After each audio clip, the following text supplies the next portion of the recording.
नमस्कार दोस्तों। अगर किसी देश में किसी सेना के टॉप लीडर को मतलब कि जनरल्स को सिर्फ इसलिए हटा दिया जाए क्योंकि उन्होंने सच बोल दिया था, तो समझ लीजिएगा कि उस देश के अंदर युद्ध बाहर से नहीं बल्कि अब सिस्टम के अंदर भी स्टार्ट हो चुका है। या अभी यही हो रहा है फिलहाल दुनिया के सबसे ताकतवर देश के अंदर, मतलब कि अमेरिका के अंदर।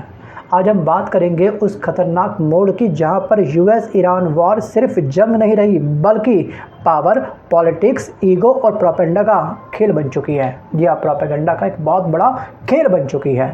सो बस यूएस सिस्टम में बगावत स्टार्ट हो चुकी है। अंदर ही जूते में पैजारा सर फुटबॉल चल रहा है। और आपको याद होगा दोस्तों, यूएस की जनता, अमेरिका की जनता इस समय सड़कों पर उतर आई है ट्रंप के सरकार के अगेंस्ट। जी हाँ, ट्रंप का सपना था कि वो ईरान में रिजिम चेंज कर देगा, लेकिन अब रिजिम चेंज करने का दोस्तों हसरम को अमेरिका के अंदर दिखाई दे रहा है।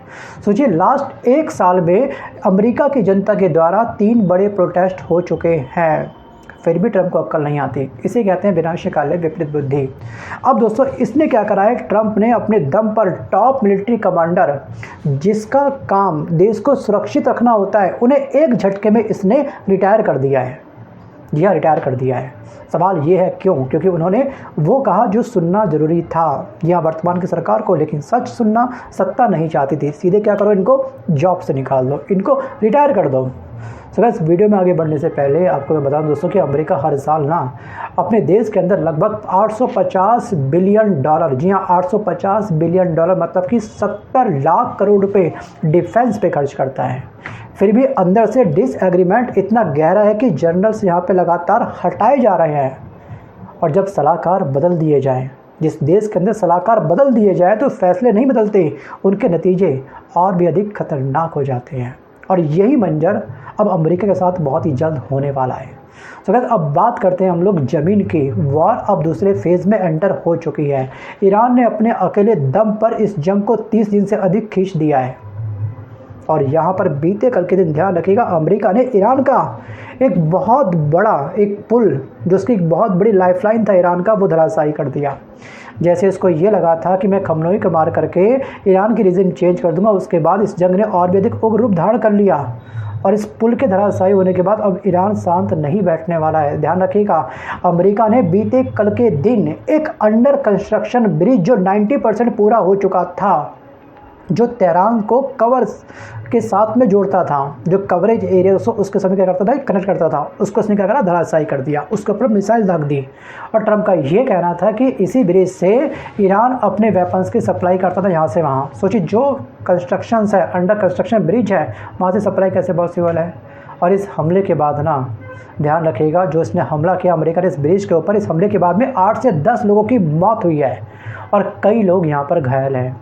और इस हमले के बाद ईरान का कई करोड़ रुपया स्वाहा हो चुका है, धराशायी हो चुका है, उसको कई रुपीस का नुकसान हुआ है। अब ईरान शांत बैठने वाला नहीं है, मतलब कि ये जंग और भी अधिक उग्र रूप धारण करने वाली है। और दोस्तों, इस हमले के बाद ईरान ने साफ साफ ट्रंप को एक धमकी दी है, अमेरिका को धमकी दी है कि आपने हमारा एक पुल गिराया, हम आपके 8 पुल गिराएंगे। और ध्यान रखिएगा, जब पुल गिरते हैं तो सिर्फ पुल नहीं टूटते बल्कि भविष्य भी टूट जाते हैं, तोड़ने वाले के या फिर टूटने वाले देश के। अब वो चलेगा पता आने वाले समय में। चलिए अब बात करते हैं सबसे बड़े किरदार के बारे में, डोनाल्ड ट्रंप के बारे में।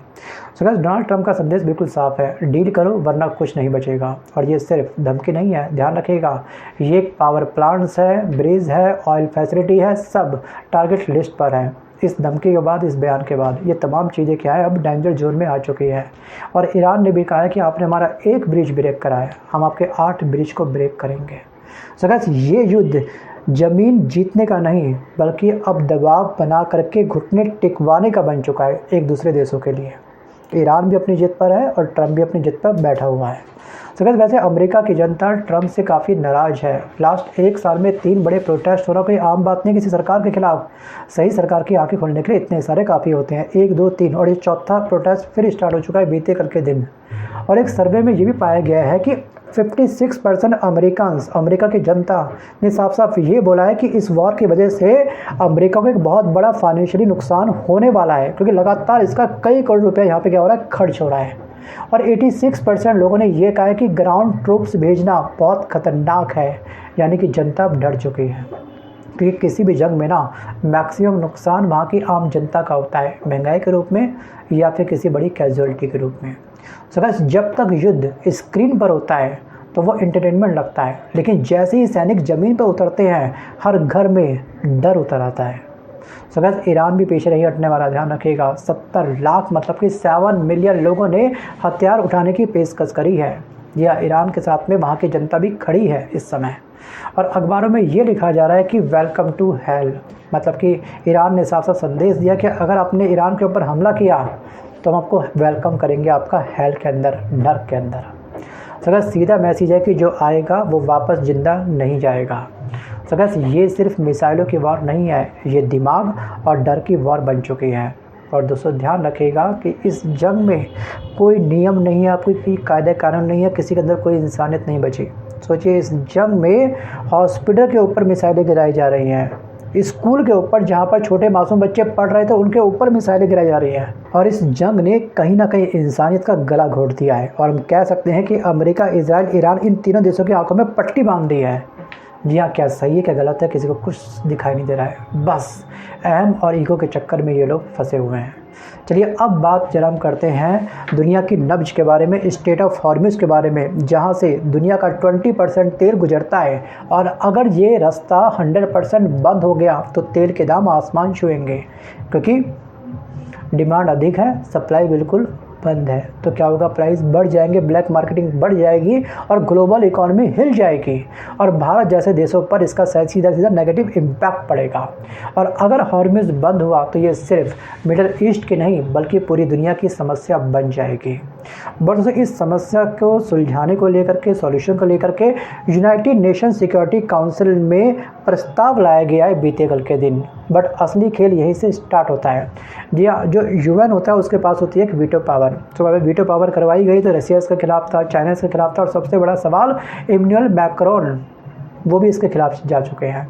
क्योंकि इमैनुअल मैक्रोन का भी चंद घंटों पहले एक बयान भी आया था, उसमें उन्होंने साफ साफ ये कहा था कि अगर आप किसी देश के नेता को पसंद नहीं करते, इसका मतलब ये नहीं कि आप उसके नेता को ही ख़त्म कर देंगे, उस देश के नेता को। और यही तो किया इस समय ट्रंप ने। सोचिए, खमनोई को मार गिराया, उसकी हत्या कर दी। और जो नाटो के तमाम दोस्तों, जो आपके 31 देश हैं, वो इस समय ट्रंप के इस एक्शन से काफ़ी खिलाफ खड़े हैं, कोई इसका साथ देना नहीं चाहता। और वहीं पे यूरोपीय संघ के तमाम दोस्तों, जो 28 देश हैं संगठन के, 28 देश पहले से मुंह फुला के बैठे पड़े हैं, क्योंकि ट्रंप को एक फितूर सवार हुआ था रेसिप्रोकल टैरिफ का। मतलब कि ट्रंप ने पता नहीं अपने आसपास ना बहुत सारे दुश्मन देशों को खड़ा कर लिया है। भाई मुसीबत इसके ऊपर, ट्रंप के ऊपर आ चुके हैं कि ट्रंप इस चीज़ को एक्सेप्ट नहीं कर रहा है कि सच में वो मुसीबत में है। तो नाटो देश अपने आप आखिरकार क्यों साथ देंगे इसका। भाई वैसे नाटो संगठन का एक रूल नंबर 5 होता है, जी हाँ, क्लॉज नंबर 5 है, वो शायद आपको याद होगा। जी हाँ, उस रूल नंबर 5 के तहत ये कहा जाता है कि जो हमारा नाटो संगठन है जिसमें 31 देश हैं, अगर किसी भी एक देश के ऊपर कोई भी देश, अन्य देश हमला करेगा तो वो तमाम 31 देशों के ऊपर हमला माना जाएगा। मतलब 31 देश मिल करके उस अकेले देश को मजा चखाएंगे, धूल चटाएंगे उसको। इसलिए किसी भी देश के अंदर हिम्मत नहीं होती है कि वो नाटो के 31 देश में से किसी भी एक देश पे हमला करने की सोचे या फिर हमला करे। ये पावर होती है रूल 5। लेकिन इस समय रूल 5 को भी कोई भी नाटो का देश फॉलो करने के लिए तैयार नहीं है, मतलब कि ट्रंप का साथ देने के लिए कोई भी तैयार नहीं है। सोचिए क्या चल रहा है इस देश के अंदर। सो गाइस, ग्लोबल रिसेशन आने की संभावना काफ़ी अधिक बढ़ सकती है, ध्यान रखिएगा। और हज़ारों ज़िंदगी अब खतरे में पड़ चुकी हैं काफ़ी हद तक। सो गाइस, ये युद्ध सिर्फ ईरान और अमेरिका के बीच नहीं है, या ये तय करेगा कि दुनिया आने वाले 10 सालों में कैसी दिखेगी। और अगर आपको लगता है कि ये युद्ध दुनिया को बदल सकता है तो आप क्या सोचते हैं, क्या ये युद्ध लंबे समय तक चलना चाहिए? क्या आने वाले 10 सालों में आखिरकार दुनिया आपको कैसे दिखाई देगी अगर ये युद्ध लंबा चलता है? तो क्या हमारा भारत देश अपने दम पर सर्वाइव कर पाएगा? सोचिए ना, हमारे देश के अंदर एलपीजी सिलेंडर के लिए लंबी लंबी लाइन लग रही है। लोग प्लान कर रहे हैं, जहाँ पे उनका रोज़गार था वहाँ छोड़ करके वो अपने गांव वापस जा रहे हैं एक लंबी मात्रा में। वो बाकी अलग बात है कि नेता कह रहे हैं कि स्टॉक भरपूर है, कोई दिक्कत नहीं, तो आखिरकार ये लोग लाइन में क्यों लगे हैं सिलेंडर लेकर के?